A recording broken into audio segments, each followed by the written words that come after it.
नमस्कार मित्रों, स्वागत है आप सभी का लहर क्लासेज पर। संघर्ष अभी जारी है, सपने होंगे सच। साथियों, आज बात करने वाले हैं बीएसटीसी या परी डीएलएड 2020 की काउंसलिंग प्रक्रिया के बारे में। आप सभी को पता है कि बीएसटीसी का रिज़ल्ट है वो जारी हो चुका था, इसके नतीजे जारी हो चुके थे और मैंने एक पर्सनली वीडियो बना के आपकी कट ऑफ कितनी रहने वाली है उसके बारे में भी बता दिया था कि आपके अगर कितने नंबर है तो आपको अपनी मनपसंद कॉलेज मिल जाएगी या फिर आपको और राजस्थान में कहीं भी कॉलेज मिल जाएगी। तो अगर आपने कट ऑफ वाला वीडियो नहीं देखा है तो डिस्क्रिप्शन में लिंक है, आप वो वीडियो भी देख सकते हैं। आज हम बात करने वाले यहाँ पे काउंसलिंग के बारे में कि काउंसलिंग कब होगी, हमें कॉलेज मांगने का अधिकार कब मिलेगा कि मुझे इस कॉलेज के अंदर एडमिशन चाहिए। तो काउंसलिंग के बारे में देखिए, फिलहाल मैं अगर बेसिकली बताना चाहूँ तो रिजल्ट के लगभग 7 दिन बाद क्या होता है साथियों, काउंसलिंग शुरू हो जाती है। एक मैं आपको यहाँ पे फैक्ट बताना चाहूँगा कि हर बार क्या है, पीटीटी का एग्ज़ाम है, पीटीटी के एग्ज़ाम और बीएसटीसी के एग्ज़ाम के बीच गैप होता है। तो विभाग देखिए, दोनों का विभाग एक ही है, एक ही विभाग ने दोनों एग्ज़ाम कराए। तो अभी इनको दोनों एग्ज़ाम दोनों डिपार्टमेंट को संभालना है, इसलिए क्या थोड़ा सा लेट हो रहा है। बाकी पहले पीटीटी की काउंसलिंग हो जाती थी, उसके बाद बीएसटीसी के बीच में गैप मिल जाता था तो काम फटाफट हो जाता था। लेकिन इस बार साथियों आपको पता है कि अभी तक अगर आपने पीटीटी के अंदर फॉर्म अप्लाई किया था तो पीटीटी वाले कॉलेज अलॉटमेंट चल रहे हैं, यानी कि पीटीटी वालों की काउंसलिंग चल रही है और वही विभाग है जो पीटीटी की काउंसलिंग करा रहा है। कॉलेज भी वही है, अगर ये कॉलेज है तो यहाँ से बीएड भी हो रही है और बीएसटीसी भी हो रही है। तो एक पीटीटी वाला बंदा एडमिशन लेने आएगा, बीएसटीसी वाला आएगा, तो थोड़ी सी क्या भीड़ ज़्यादा हो जाएगी, काम थोड़ा सा संभलने में क्या होगा, टाइम लगेगा। तो वैसे बाद में टाइम लग जाएगा, इससे अच्छा उन्होंने क्या किया कि पहले पीटीटी वालों को कंप्लीट कर देते हैं। जैसे ही पीटीटी वाले फॉर्म पूरे हो जाएंगे उसके बाद क्या इस कॉलेज में बीएसटीसी वाले एडमिशन लेने आएंगे। तो ऐसा कुछ ये कर रहे हैं, मेरे हिसाब से जो मैं आइडिया लगा पा रहा हूँ वो कुछ ऐसा ही है। तो यहाँ पे देखिएगा, रिजल्ट आने के लगभग 6-7 दिन बाद, 7 डेज़ बाद हम कह सकते हैं काउंसलिंग प्रक्रिया शुरू हो जाती है। लेकिन इस बार नहीं हुई है। क्यों नहीं हुई है, आप सभी को पता है कि अभी पीटीटी की काउंसलिंग प्रक्रिया चल रही है। तो पीटीटी की काउंसलिंग प्रक्रिया चल रही है, उस कारण से साथियों क्या है, इसकी काउंसलिंग नहीं हो पाई है। यहाँ पे मैं आप सभी को बताने वाला हूँ कि काउंसलिंग में कौन कौन से डॉक्यूमेंट चाहिए आपको, कॉलेज के साथ कॉलेज में जब आप एडमिशन लेने जाओगे तब आपको कौन से डॉक्यूमेंट चाहिए, सारी चीज़ों की बात हम यहाँ पे करने वाले हैं। तो काउंसलिंग कब होगी, एक अंदाज़ा बता दूँ आपको कि काउंसलिंग कब होने वाली। लगभग 1 तारीख से आपकी काउंसलिंग है वो लगभग स्टार्ट हो जाएगी। तो मुझे आशा है कि अपवर्ड मूवमेंट वगैरह करके पीटीटी का काम है वो फटाफट से निपट जाएगा। 1 तारीख तक अगर पीटीटी का काम निपट गया तो आपकी कॉलेजों की जो अलॉटमेंट लिस्ट है और कॉलेजों की लिस्ट आ जाएगी और आपकी काउंसलिंग है वो स्टार्ट हो जाएगी। अब कुछ भाइयों को यहाँ पे पता नहीं, मैं कभी से काउंसलिंग बोले जा रहा हूँ, काउंसलिंग होती क्या। देखिए फ्रेंड्स, मैं आपके यहाँ पे सारे जो डाउट है, मुझे जितने भी कमेंट मिले थे उन सारों के यहाँ पे मैं रिप्लाई लेके आया हूँ। एक एक को जवाब दूंगा तो एक बंदे को पता चलेगा, लेकिन वीडियो बना के अगर बता दूँ तो जो भी देखना चाहे सभी देख सकते हैं। तो काउंसलिंग होगी क्या साथियों, अभी तक आपका बीएसटीसी में सिलेक्शन नहीं हुआ है। आप अंदाज़ा लगा पा रहे हैं कि मेरे इतने नंबर है, यानी कि कट ऑफ के अंदर मेरा नंबर आ रहा है तो मेरा सिलेक्शन हो गया, बस एक अंदाजा है। बाकी ये क्या था साथियों, एक परी टेस्ट था। ये क्या था, बीएसटीसी वाला एक क्या था, परी टेस्ट था, आप इसको एग्जाम कह सकते हैं। ठीक है, तो इस टेस्ट में क्या हुआ है, आपको क्वालिफाई किया गया, आपको नंबर दिए गए कि आपके भाई 400 नंबर आए, आपके 360 नंबर आए। अब क्या होगा, अब काउंसलिंग में क्या होगा, ये बंदे, अब इसको विश्वास है कि मेरे 400 नंबर है, मुझे कॉलेज मिल जाएगी। आपको अब कॉलेज मांगनी होगी कि मुझे एडमिशन लेना, मुझे उस कॉलेज में एडमिशन लेना। आप 3-4 कॉलेज मांग लेंगे अपनी, जैसे 10-15 कॉलेजें मांग ली, उनमें अगर आपका नंबर नहीं आता था आप और राजस्थान कर लेंगे, यानी आपको कॉलेज मिलेगी। इसी काउंसलिंग में क्या होगा, आपको अप्लाई करना पड़ेगा। आपको जो भी आपका रिजल्ट है उस रिजल्ट बताना होगा गवर्नमेंट को कि मेरे इतने नंबर आए हैं और मुझे ये कॉलेज चाहिए। तो उसके अकॉर्डिंग आपको इसकी थोड़ी सी फीस देनी पड़ेगी, लगभग 3000 रुपये फीस है। कितनी, 3000 रुपये इसकी फीस है। 3000 रुपये फीस भर के आपको कॉलेज मांगनी पड़ेगी। 15, 20, 25 आप जितने भी कॉलेज सेलेक्ट करना चाहे, कॉलेज सेलेक्ट करके आप उनको क्या करेंगे, आवेदन करेंगे कि मुझे ये कॉलेज चाहिए। फिर वहाँ से विभाग है वो सबके आवेदन देखेगा और ये क्या करेगा, मेरिट बनेगा। अब आप कहेंगे चलो हमने आवेदन तो कर दिया, अब काउंसलिंग होगी कैसे। तो साथियों देखिएगा, माना कि अभी तो क्या 22,000 से ऊपर कुछ सीटें हैं और कैंडिडेट जितने भी, लगभग साथियों देख लेना 22,000 सीटें हैं ना। फिर भी यहाँ से मैं आपको बता दे रहा हूँ, कम से कम 2 से 3 लाख विद्यार्थी काउंसलिंग करवाएंगे। कितने, 2 से 3 लाख विद्यार्थी काउंसलिंग कराएंगे। क्योंकि जो 260 नंबर वाला, 360 नंबर वाला बंदा है ना, जैसे जनरल का है, ठीक है, तो ये जनरल में 360 नंबर वाले बंदे का कभी भी सिलेक्शन नहीं हो सकता, क्योंकि यहाँ पे मेरिट हाई रहती है। 400 नंबर वाला भी क्या 10 बार पूछता है कि मेरा सिलेक्शन होगा या नहीं होगा, तो 360 वाले के तो चांसेस भी नहीं है। फिर भी ये क्या करते हैं, काउंसलिंग करवाते हैं। तो इस कारण से काउंसलिंग कराने वाले कैंडिडेट की संख्या बढ़ जाती है। तो फिर बढ़ती है तब इनको हैंडल कैसे किया जाता है, देखिएगा मैं यहाँ पे आपको एक एग्जांपल देके समझाना चाहूँगा कि जैसे मान लिया साथियों, मेरे को 3 बंदे चाहिए, ऑफिस है मेरा कोई ऐसा ही मान लो BSTC है और इसमें मेरे को 3 बंदे 3 टीचर चाहिए काम करने के लिए, लेकिन यहाँ पे मैंने एग्ज़ाम लिया था और एग्ज़ाम माना कि लिया था 1 2 3 4 5 और 6 लोगों ने, और 6 लोगों ने एग्ज़ाम दिया और 6 लोगों का अब मैंने रिज़ल्ट जारी किया। बस अभी तक आपका इतना ही हुआ है कि आपका रिज़ल्ट जारी किया गया, ये प्रोसेस ही हुआ है। तो मैंने मान लिया 6 लोगों का रिज़ल्ट जारी किया। अब मुझे लेने तो 3 लोग हैं, कितने 3 लोग। अब यहाँ पे क्या हुआ देखने को तो मैं डायरेक्ट ऐसे 3 लोग ले सकता था, लेकिन हो सकता है इन्होंने सिर्फ अपने इंटरेस्ट के लिए एग्ज़ाम दिया, इनको यहाँ पे आना है या नहीं आना है अभी मैं सेलेक्ट कर दूँ, बाद में क्या पता इनकी परिस्थितियाँ कैसी हो जाए, इनका मूड कैंसिल हो जाए। तो मैं क्या करूँगा, रिज़ल्ट जारी करके वापस आपसे पूछूंगा कि भाई अब आप में से किन किन को यहाँ पे आना है। वो आप कहेंगे सर एग्ज़ाम दिया है तो जाने, अरे भाई साहब कुछ लोग अपना नॉलेज चेक करने के लिए भी एग्ज़ाम देते हैं। तो यहाँ पे अब किन किन को आना है अप्लाई करो। तो मान लिया ए वाले को क्या है आना है, तो ए वाले ने अप्लाई कर दिया यहाँ पे। उसके बाद बी वाले का कुछ कारणवश से माना कि इसने PTT कर ली, इसको BSTC नहीं करनी, इसको PTT करनी, तो ये आवेदन नहीं करेगा। उसके बाद सी वाला आवेदन करेगा यहाँ पे, और उसके बाद मान लिया डी वाले ने आवेदन किया। उसके बाद मान लिया ई वाला भी आवेदन करेगा। एक बंदे ने यहाँ पे आवेदन किया, क्योंकि इतने ही होते हैं, सब तो आवेदन नहीं करते हैं। कुछ लोग जैसे 100 में से 2 या 3 लोग होंगे जो आवेदन नहीं करेंगे। माना कि इसने आवेदन यहाँ पे नहीं किया, बाकी सब ने आवेदन किया। अब मुझे बंदे चाहिए 3, तो मैं ऊपर से ज़्यादा नंबर वाले तीनों को ले लूँगा, यानी कि ये ज़्यादा नंबर वाले 3 हैं, तो इन ज़्यादा नंबर वाले तीनों का मैं क्या कर दूँगा, सेलेक्ट कर दूँगा। ये 3 सेलेक्ट हो जाएंगे, इनको मैं कॉलेज दे दूँगा, और इनको कॉलेज नहीं मिलेगी क्योंकि मेरी सीटें हैं वो फुल होगी। मेरे पास 3 सीटें थी और 3 बंदों को मैंने लिया। तो साथियों ये काउंसलिंग होती है। आपको काउंसलिंग के जरिए आपको क्या 3000 रुपये की ज़मानत राशि आपको जमा करानी होगी, और उसके बाद क्या होगा, आपको फीस होती है। जिनको मिल जाती है कॉलेज उनके लिए तो ये फीस है, और जिनको कॉलेज नहीं मिलती उनको रिटर्न कर दिए जाते हैं। तो आपको 3000 रुपये की राशि जमा करा के आपको कॉलेज मांगनी होगी। ये प्रक्रिया होगी काउंसलिंग के अंदर। इसके लिए आपके पास क्या डॉक्यूमेंट चाहिए, कॉलेज मांगने के लिए क्या डॉक्यूमेंट चाहिए, तो देखिएगा जब काउंसलिंग करवाओगे उसके समय आपको क्या डॉक्यूमेंट चाहिए, और सिलेक्शन होने के बाद क्या डॉक्यूमेंट चाहिए, इन दोनों में डिफरेंस है, वो मैं आपको यहाँ पे बताने वाला हूँ। देखिएगा जब भी आप साथियों डॉक्यूमेंट क्या कब जब काउंसलिंग कराओगे, अभी जब 1 तारीख के आसपास से काउंसलिंग स्टार्ट हो जाएगी, आपको कॉलेज मांगने का हक मिलेगा, तब आपको क्या क्या डॉक्यूमेंट चाहिए उनके बारे में बात करने। तो आपको जो भी रिजल्ट आया उस रिजल्ट की हार्ड कॉपी, यानी कि आपका रिजल्ट आया ना, वो रिजल्ट का पेज तो होगा ना कि ए भाग में मेरे इतने नंबर आए, बी में इतने आए, वो आपको प्रिंट कराना होगा। रिजल्ट की प्रिंट भी आप कह सकते हैं कि रिजल्ट की आपको क्या चाहिए, एक तो प्रिंट चाहिए, उसके बाद आपका जो भी ID और पासवर्ड है, आप कहेंगे ID पासवर्ड कौन सा, जिस प्रकार आपने एडमिट कार्ड डाउनलोड किया था ID और पासवर्ड से, उसी प्रकार आप जब काउंसलिंग कराएंगे तो काउंसलिंग के समय भी आपका जो अकाउंट है उसमें लॉगिन करना पड़ेगा, और वहीं से कॉलेज सेलेक्ट होगी। तो आपका जो भी आपके ID है, BSTC में आपने फॉर्म भरा था, आपकी एप्लीकेशन ID और उसका पासवर्ड है, वो आपको क्या, ये आपको 2 चीज़ें चाहिए। आप एप्लीकेशन ID और पासवर्ड से लॉगिन करेंगे, उसके बाद अपने रिजल्ट की हार्ड कॉपी है, और वैसे रिजल्ट की हार्ड कॉपी की जरूरत तो पड़ेगी स्कैन करने के लिए, बाकी उनको पता है रिजल्ट कितना आया। तो रिजल्ट की हार्ड कॉपी आप स्कैन करेंगे, उसके बाद आपको क्या कॉलेज का आपको ऑप्शन मिलेगा कि कौन कौन सी कॉलेज है आपके आसपास, और पूरे राजस्थान में कौन कौन सी कॉलेज है, और आपको कौन कौन सी कॉलेज चाहिए। आप उन कॉलेज से क्या करेंगे, टिक करेंगे। तो उसके बाद साथियों आपके 3000 रुपये लगेंगे ना। तो यहाँ पे जो आप 3000 रुपये भरोगे, इस 3000 रुपये आपको यहाँ पे भरने होंगे। फिर आपकी ये काउंसलिंग हो गई। काउंसलिंग का 6-7 दिन बाद रिजल्ट आएगा, फिर आपको कॉलेज मिली या नहीं मिली उसका पता चलेगा, क्योंकि ये आपका प्री रिजल्ट है। अभी एक रिजल्ट और आना बाकी है, जिससे आपको पता चलेगा कि आपका 100% सिलेक्शन हो गया या नहीं हो गया। इस रिजल्ट से आप अंदाज़ा लगा सकते हैं, लेकिन वो आपका हकीकत का रिजल्ट होगा जो आपका काउंसलिंग के बाद आएगा, और सभी का नहीं आएगा, जो काउंसलिंग कराएगा उनका आएगा। ठीक है, तो देखिएगा अब 3000 रुपये आपने जमा कर दिए ना, तो आप क्या करेंगे, जहाँ से भी फॉर्म अप्लाई करा रहे ई-मित्र वाले से साथियों इस 3000 रुपये जमा कराएं, इसकी क्या लेंगे, रसीद लेंगे। 3000 रुपये जमा कराएं, इसकी रसीद ले लेना अनिवार्य है, ये चीज़ आप ध्यान रखना। रसीद क्यों लेंगे, क्योंकि यहाँ से अब आपने माना कि काउंसलिंग करा दी। अब साथियों आपका क्या काउंसलिंग के अंदर नंबर आ गया, आपको कॉलेज मिल गई है। तो कॉलेज मिल गई है मतलब साथियों क्या, अब आपका एडमिशन तय हो गया, आपका BSTC में सिलेक्शन हो गया। तो अब आपको क्या क्या डॉक्यूमेंट चाहिए, देखिएगा। एनरोलमेंट लेटर, यानी कि आपका जो रिजल्ट आएगा ना, रिजल्ट आया भाई कि आपको ये कॉलेज मिली है कि गोविंद गुरु जनजातीय विश्वविद्यालय बांसवाड़ा मिली है, तिलक लोकमान्य तिलक जयपुर मिली है, तो जो भी कॉलेज मिली है उसका नाम लिखा हुआ आएगा, और आपका वहाँ पे कब एडमिशन है, कब आपको रिपोर्टिंग वो सब टाइम टेबल आएगा। तो आपको एक तो वो पत्र चाहिए, वो तो आप क्या करेंगे, प्रिंट कर लेंगे। वो रिजल्ट आएगा काउंसलिंग का रिजल्ट, तभी अभी आपके पास ये नहीं होगा, अभी ये भी नहीं होगा, ये भी नहीं होगा। ठीक है, तो ये अभी जो चीज़ें आपके पास नहीं है ना, वो कैसे मिलेगी वो मैं आपको बता रहा हूँ कि भाई ये तो आपका काउंसलिंग का रिजल्ट आएगा तब आपको मिलेगा, तो ये उस समय आप क्या करेंगे, प्रिंट कर लेंगे।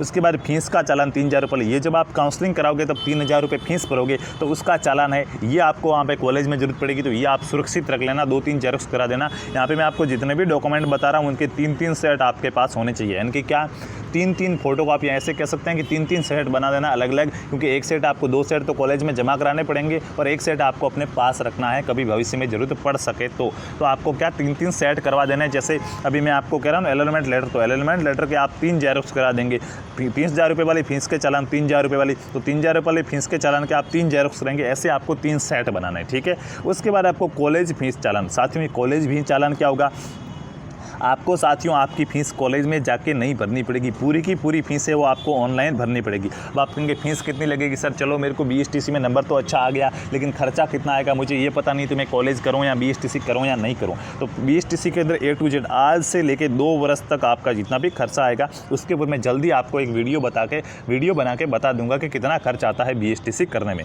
फिलहाल आपको क्या करना, जैसे ही साथियों आपको कॉलेज मिल जाएगी ना, तो आपको टाइम दिया गया होगा, उस निश्चित टाइम के अंदर आपको कॉलेज की फ़ीस भरनी होगी। तो कॉलेज की फ़ीस भरनी होगी, लगभग ये ज़्यादा नहीं होती, 13,000 से 15,000 के आसपास कॉलेज की फ़ीस होती है, जो आपको ई मित्र पर जाके ऑनलाइन भरनी होगी। कॉलेज में आपको 1 रुपया भी नहीं देना, ऑनलाइन देना होगा ई मित्र पर, वहाँ पे फॉर्म जमा करने की 100-200 लगती, वो अलग बात है, ठीक है। तो आपको कॉलेज की फ़ीस भरनी होगी, तो इसका चालान जब आप इसकी 15,000-13,000 फीस भरो, तो इसका भी एक चालान, यानी कि इसके भी आप 3 जेरॉक्स करा के ले लेना चालान की, ये भी आपकी कॉलेज में ज़रूरत पड़ेगी। उसके बाद आपके फॉर्म की हार्ड कॉपी, यानी कि आप कहेंगे कौन से फॉर्म की हार्ड कॉपी, भाई कौन सा फॉर्म, अरे भाइयों जब आपको पता चला कि BSTC के फॉर्म भरने शुरू हो गए, तो आपने BSTC के अंदर फॉर्म भरा था या नहीं भरा था, भाई भरा था तभी तो एग्ज़ाम दिया है। तो फॉर्म भरा था जहाँ पे आपका फ़ोटो लगा हुआ था, हाँ 400 रुपये 450 फीस वाला लिखा हुआ था, आपने 2 सेंटर मांगे थे, वो फॉर्म है, उस फॉर्म की हार्ड कॉपी चाहिए। हार्ड कॉपी का मतलब वही फॉर्म, वो ओरिजिनल फॉर्म चाहिए, उसकी आप जेरॉक्स करा देना। उसकी क्या करेंगे आप, 3 जेरॉक्स उसकी करा देंगे। वो फॉर्म आपका एग्ज़ाम के अंदर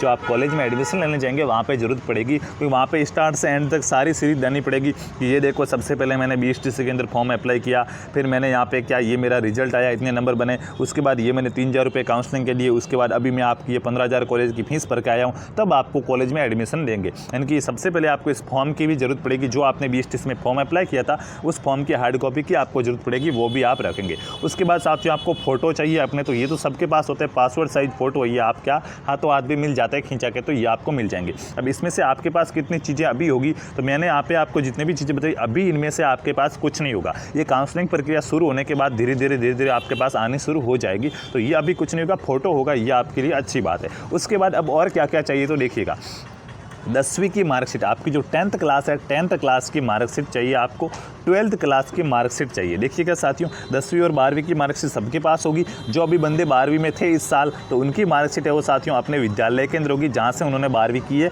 तो वहाँ से आप मार्कशीट ले आना। मार्कशीट के साथ आपको माइग्रेशन कार्ड मिलेगा, आपका चरित्र प्रमाण पत्र मिलेगा, तो ये सब आप मार्कशीट के साथ विद्यालय से आपको मिल जाएगा, आप लेके आ जाना। अब आपको 10वीं 12वीं की मार्कशीट चाहिए। उसके बाद साथियों आधार कार्ड सभी के पास होता है, तो ये तो सबके पास होगा ही। अगर कुछ आपके इसके अंदर डेट ऑफ बर्थ के अंदर कुछ गलती है या फिर आपके नाम के अंदर कुछ करेक्शन है, जैसे मार्कशीट के अंदर आपका नाम लिखा हुआ है रमेश कुमार और आपके आधार कार्ड में आपका नाम है रमेश, तो ये आप चेंजेस करवा देना। जो आपके 10वीं 12वीं की मार्कशीट है इनसे आपका आधार कार्ड है, आधार कार्ड की डेट ऑफ बर्थ और आधार कार्ड का नाम और एड्रेस अच्छी तरह से मिलना चाहिए। ये आप आधार कार्ड पर जाके जो भी जहाँ पे आपका सेंटर है क्यूशक, वहाँ पे जाके अपडेट करवा देना, ठीक है।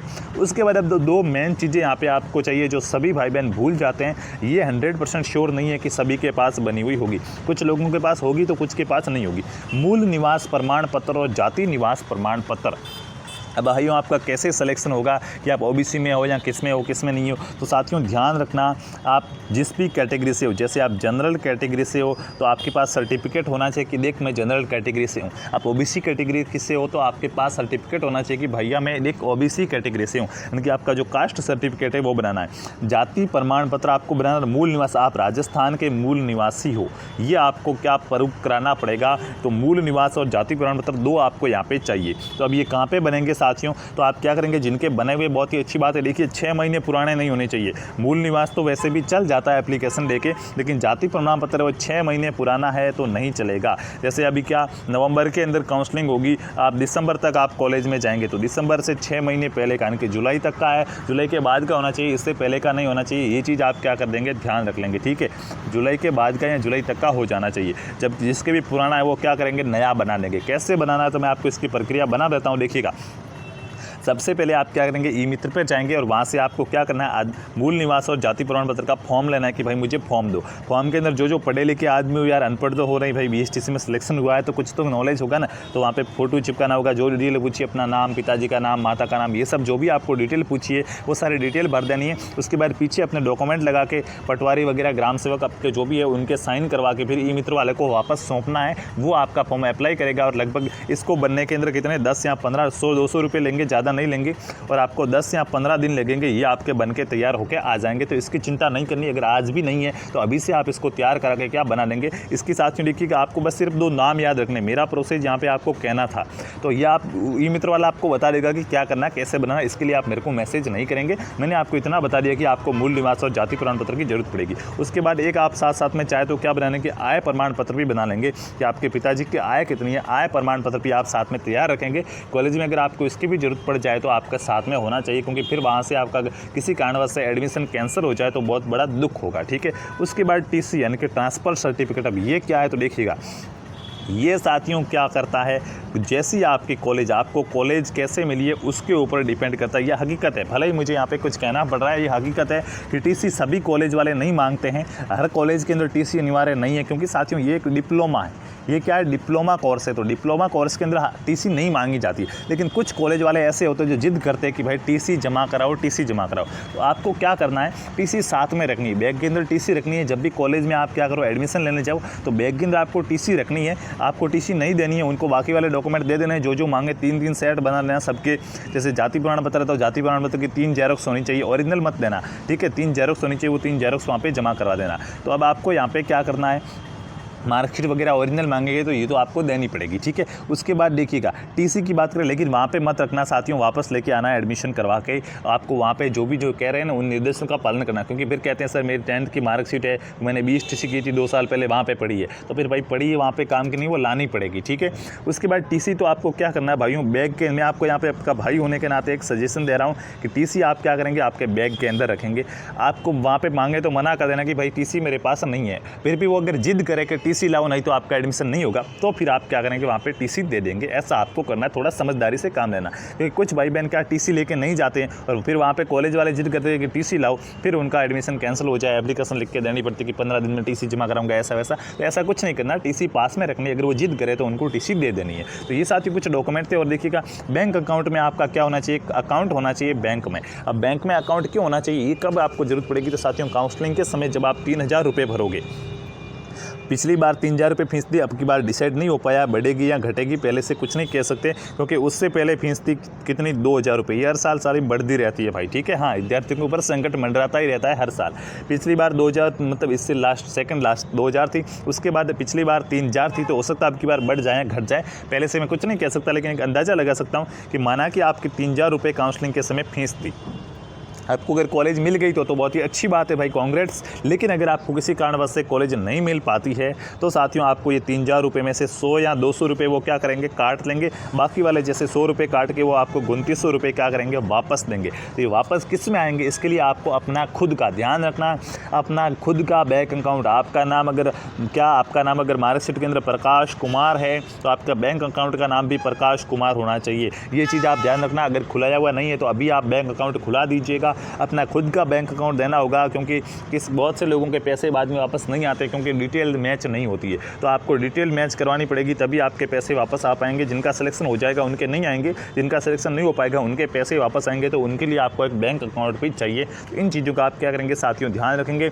मैं एक बार रिवाइज करा देता हूँ आपको कौन कौन से डॉक्यूमेंट चाहिए। ये डॉक्यूमेंट आपके पास अभी नहीं है, ये आपको जैसे ही काउंसलिंग शुरू होगी तो मिलना शुरू हो जाएंगे। उसके बाद आपकी 10वीं 12वीं की मार्कशीट, आधार कार्ड, मूल निवास, जाति प्रमाण पत्र, टीसी, आय और बैंक अकाउंट चाहिए, ये चीज़ आप साथियों क्या करेंगे, ध्यान रखेंगे। तो यहाँ पे साथियों मैंने आपको सारी प्रोसेस बताई कि काउंसलिंग क्या होती है, कैसे होगी काउंसलिंग। कट ऑफ के बारे में आपको पहले से ही बता चुका हूँ, तो आप यहाँ पे नहीं पूछेंगे। यहाँ पे मैंने आपको बताया कि काउंसलिंग के अंदर आपको कौन कौन से डॉक्यूमेंट चाहिए, इन डॉक्यूमेंट को साथियों आप क्या कर लेंगे, तैयार कर लेंगे। फिर भी आगे मैं आपको क्या गाइड करता रहूँगा, जब भी सिलेक्शन हो जाएगा, आपके कॉलेजों की लिस्ट आ जाएगी, तो मैं आपको एक वीडियो बना के और बताऊँगा कि कॉलेजों की लिस्ट आ गई है, डाइट कॉलेज की फ़ीस कितनी होती है, प्राइवेट कॉलेज की फ़ीस कितनी होती है, डाइट कॉलेज और प्राइवेट कॉलेज में कितना अंतर रहता है, और बीएसटीसी करोगे तो आज से लेकर 2 साल में जब आपकी बीएसटीसी पूरी हो जाएगी 2-2.5 साल में, तब तक आपके कितना खर्चा आने वाला, सारी डिटेल में आपको बता दूंगा। बस आप धैर्य से क्या करेंगे, काउंसलिंग का वेट करेंगे, और जबकि काउंसलिंग शुरू हो जाती है तो अपनी काउंसलिंग बारे आराम से अच्छे से करवा देंगे और अपनी मनपसंद कॉलेज ले लेंगे। हालांकि जब भी कॉलेज की लिस्ट आएगी